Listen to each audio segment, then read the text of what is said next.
pet, particular pet philosophy of mine as an author, and I was actually talking about it on the Twilight Zone panel earlier today in respect to the legacy of Ron Serling.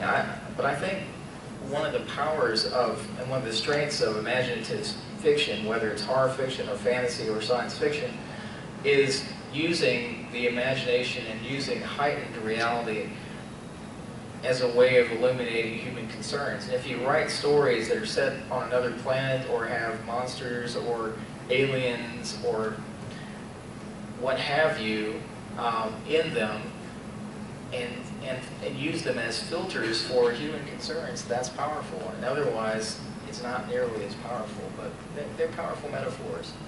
Now, the vampire, once it made its way into literature, is an archetype that evolves.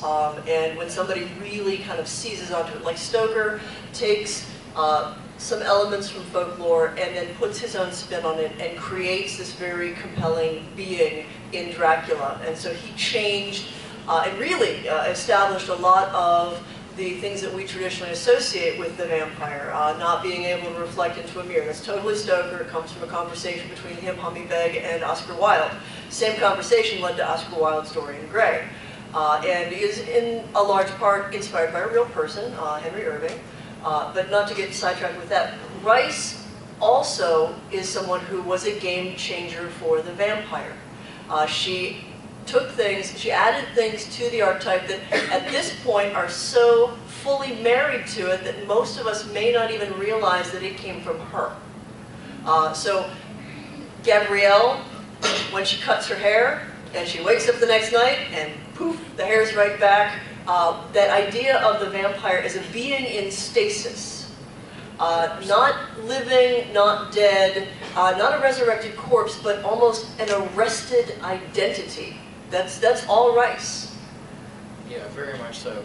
And to go back to just for a moment, the idea of rooting the imaginative in real life. I mean, we have to go back to the fact that the Vampire Chronicles began out of the death of a child, the death of Anne's child. So without that, we wouldn't have had her particular vision of the vampire, or if we had had it, it would have been with a different focus.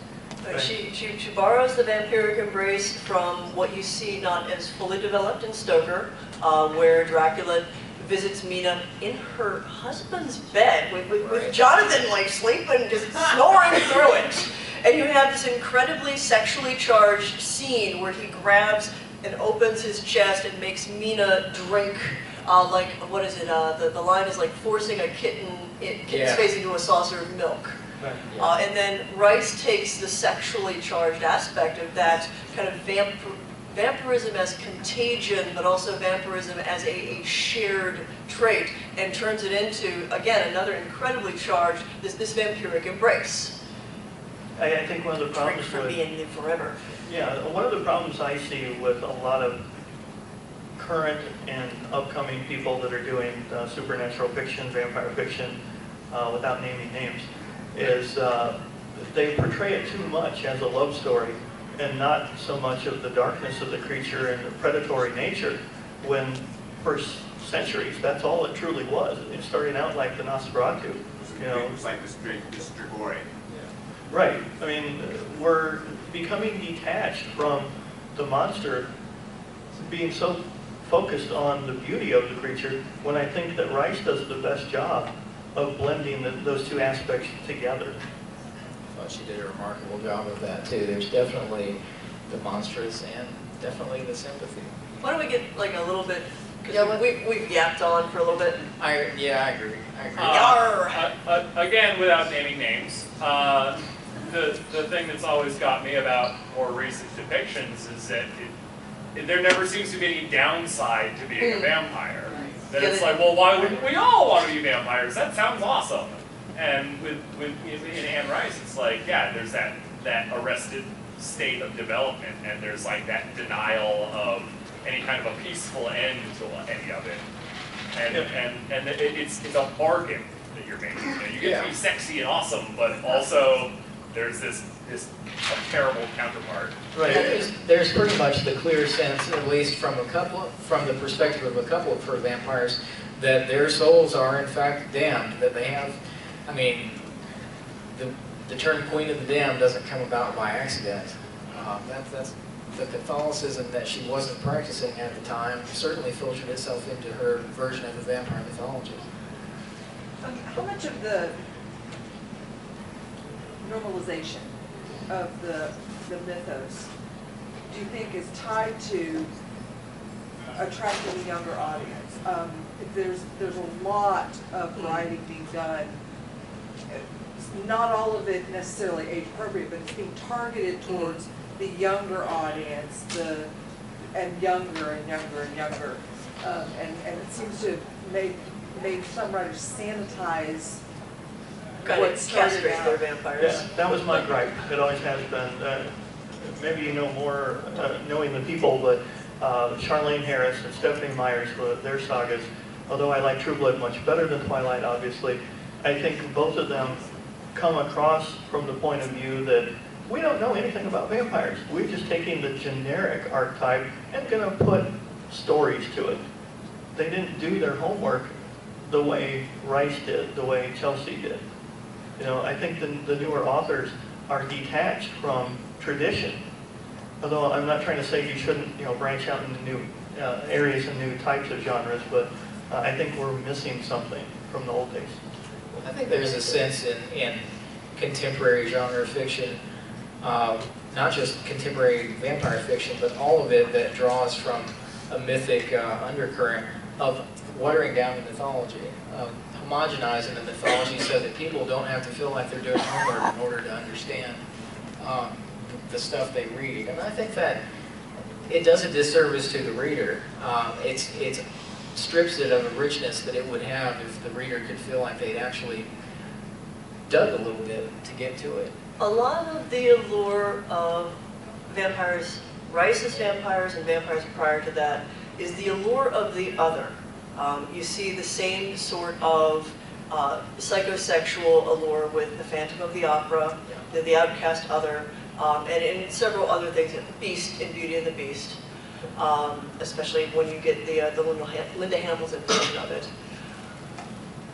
What I have seen over the past couple of decades, and especially recently, all of our monsters have to be very human. And not just like conflicted human, but really our monsters are just us. Like we've almost become a little too conscious of the fact that the monsters are a projection, a psychological way of talking about how people are, and we've really just watered them down to a point where they're so relatable, they're really not monsters at all anymore. We're not scared of them. They're really just, that bad boy that you're having some conflicted feelings about dating because, he's kind of stalking you a little bit, but really he's also good in bed. That could be anyone coming out of prison. Who are you Wait, let me hear it. Do we have another? No, right over here. I think this one novel came out called The Strain. I think it did an excellent job just depicting the last thing you want to be is a vampire. I think The Strain really did a good job in the anatomy of a vampire as a virus, how it slowly reprograms someone. Yeah, and I think Del Toro was very conscious of trying to reclaim the monster. Can y'all repeat the questions for us back here? Yeah. Here too, sorry. Okay, you want to grab the next one, or you want? Yeah. Go ahead, Well, Bryce. this question is actually for Michelle because you've made now 3 allusions to my favorite Anne Rice book, Cry to Heaven.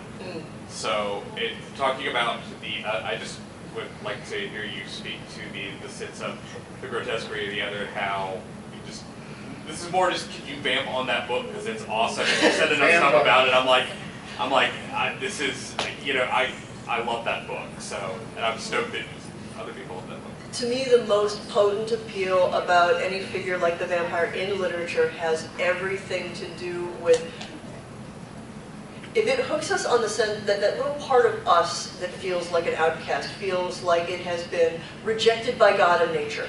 To me, reading the vampire as it moved into literature, even beyond Cry to Heaven, the vampire is influenced by Byron, written by John William Polidori, influenced by Irving, written by Stoker. The boiling point of that conflict is here is something that looks like us, that was once us, and is now on the boundaries of our frame of reference. The whole point of a vampire as an undead entity, we borrow that from Eastern Orthodoxy. And let me go into the folklore a little bit. So our folkloric vampire comes from Eastern Europe. In Roman Catholicism, if someone dies and their body doesn't decay, they are declared a saint, because that is a sign of sacred purity. In Eastern Orthodoxy, which was a stronger influence from most of the countries, like Moldavia and all of that, and Transylvania, that give us the vampire as we understand it here now. And as people like Byron and Polidori were all drawing upon, in Eastern Orthodoxy, if a body did not decay, it was an indication that God and nature both rejected that person so completely that they were just cast out of the natural order of things. Which is why people initially were digging up bodies to see whether or not they had decayed. Was to see, well, once the body decayed, then the soul was truly released and moved on. And so at that core, that idea of being out of bounds, beyond the bounds, and not being able to get back in. And so you are a stranger looking in on a culture that you have an affinity for, and yet you never can fully connect again. And for many of us, and I think I can generalize, for many of us, there is a pathos in that character as people who may be too intelligent, too creative, too quirky, too whatever, to completely fit with what people expect us to be. And so that's really the resonance of that character for many of us. And maybe that's what makes it so difficult for us to, in our time, see the vampire as truly monstrous, because we're so used to aligning the vampire with the outcast elements of our I have a hard time seeing the vampire as some like little teen fashion model with mussy hair, Yeah. whose biggest problem is really his approach to a relationship. Right.